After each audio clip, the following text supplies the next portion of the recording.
So I got this at a yard sale for 40 bucks. It needs, before I put it in the house, I need to paint it and get some of the rust off. So I'm gonna do some light sanding on it, and then I got some high heat 2000 degree paint. We're gonna rattle can it, and we're gonna install it in the house before this polar vortex hits. So I got chimney parts and pass-throughs coming through the mail from Amazon because it seems like no one wanted to carry them. I went pretty good through that. One can of, it's about half done. I'm gonna do the doors next. It'll dry one color.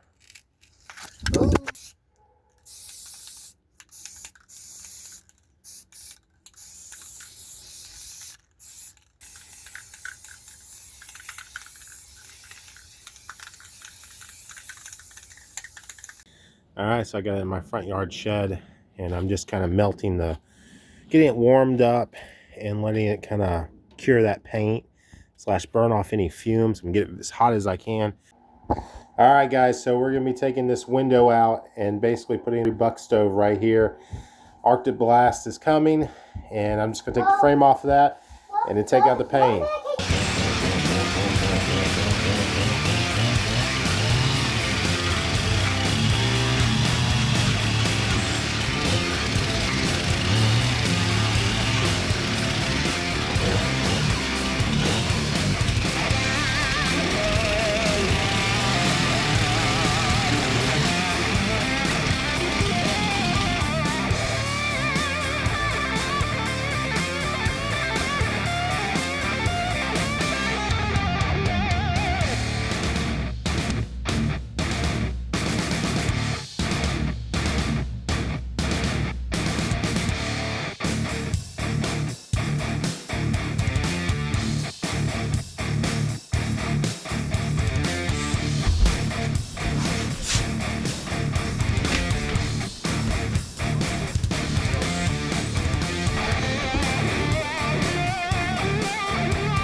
I like it.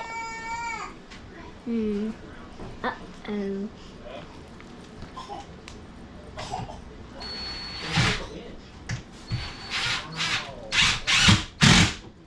Nice. Whoa. Hey. Are you done yet? Alright. Now you're done? Now?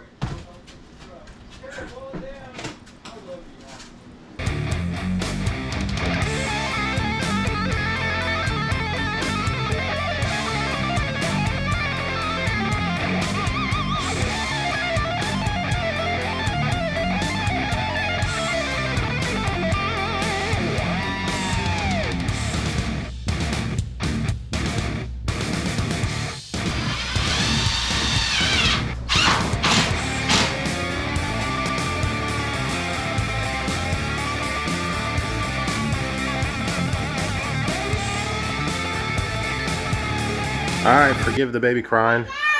Metal's up. Now it's time to put the stove in place and then get ready to cut our hole.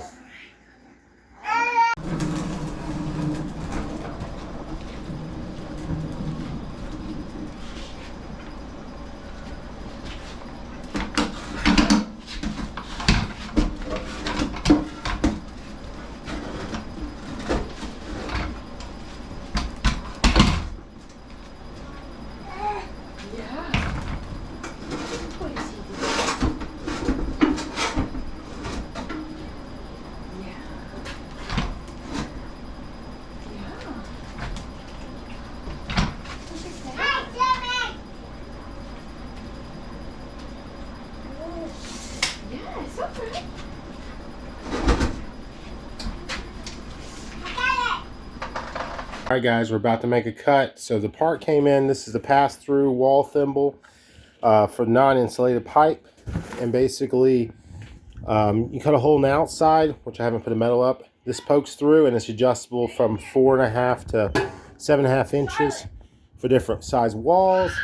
My kids are going crazy. And then this is the cover for it. So I use that to trace onto the wall right here.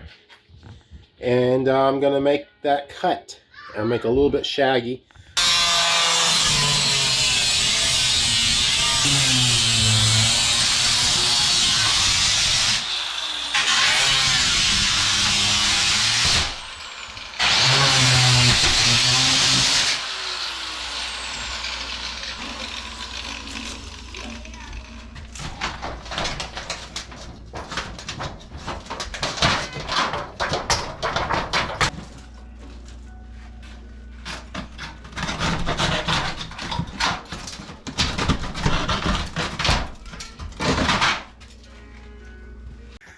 Great thing about a window is you got all that distance around it.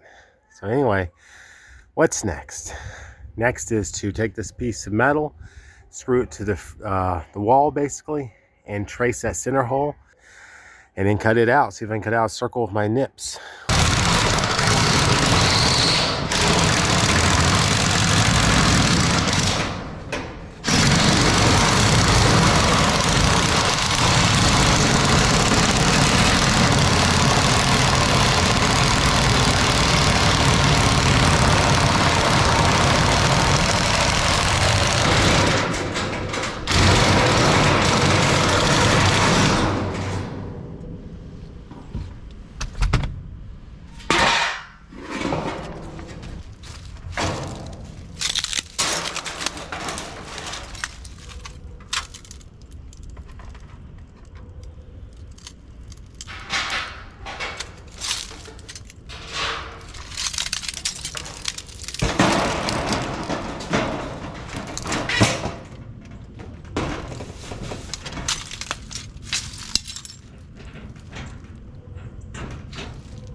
There we go.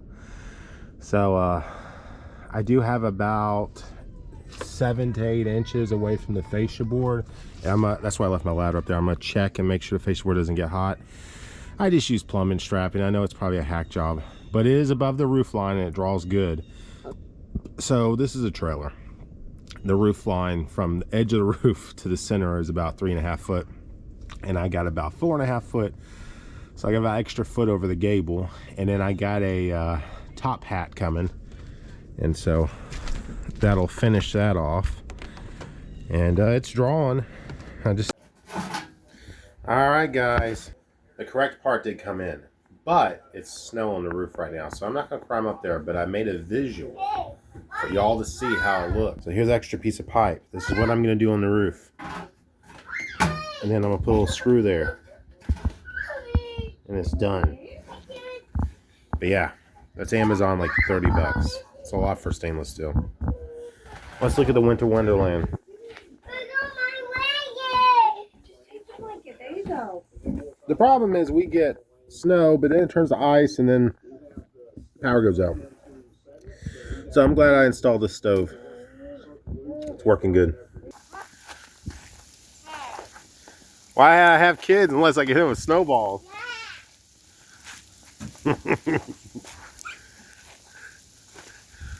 Ah. Boom. Boom.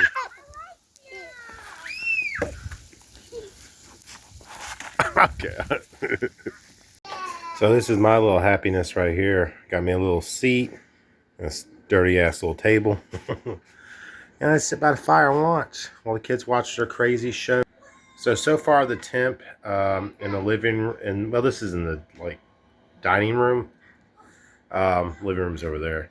You see the kid rocking. So right now it's like 75 degrees. I got the HVAC on circulate, and so it's at least 68 to 70 in the back room. So it's working. Without a fan, the fan doesn't work. I need to fix that, but I could put a fan kind of behind it and be fine. So I actually cooked the meal I'm eating right now on the stove. I had this as a Mexican soup I make. Chicken, it's chicken in there and lots of good vegetables, black beans. Anyway, I reanimated it in that pot. And apparently I can boil water on this. Yeah. So I have the fire choked down now because it's getting a little warm. But that water was boiling. So I'm guessing the stove is not double walled. If you can boil water on top of it. Yeah. So kind of happy about that, to be honest with you. I got like a nice cast iron stew pot. I could do some stews on this. If the power ever really went out, we can cook on it, Yeah.